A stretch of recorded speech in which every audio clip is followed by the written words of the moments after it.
तर मंडळी एक किस्सा मला आठवला आता जेवताना की आम्ही लहानपणी की नाही आईला आमच्या आंबोळी आवडायची आणि आमच्या आम्ही मिरजेत राहायला होतो पहिला आणि मिरजेत बुधवारी बाजार भरतोय.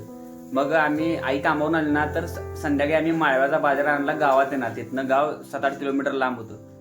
मग तिथं येणार आणि आम्ही बाजार करणार सगळा आणि जाताना आईला त्यावेळी 50 रुपये पगार होता. 40 नाही ना 40 नाही तर 50 रुपये पगार होता आणि आंबोळी होती 7 रुपयाला.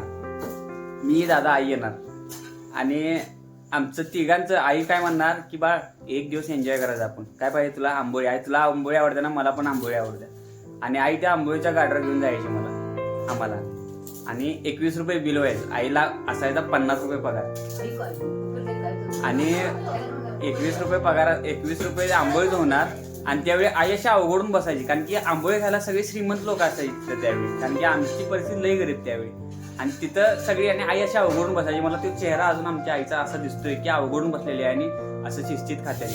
आणि भाजी आणि चटणी संपली ना तर मागताना संकुचित असं वाटायचं की कसं मागू. आणि फक्त आई अशी नजर टाकली ना तर तो गाडेवाला जर व्हिडिओ बघत असेल, नाव काय आहे? सुरेश मामा.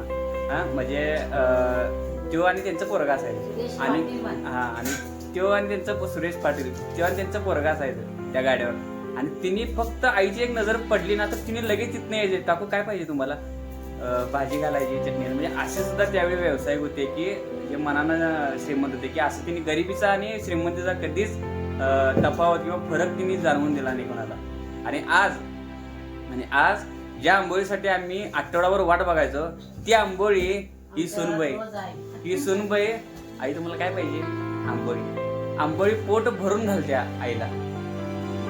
आज अशी परिस्थिती आहे. आईला एक वेळ आंबोळी मिळत नव्हती आणि आज सोनबाई पोट भरून आंबोळी घालते.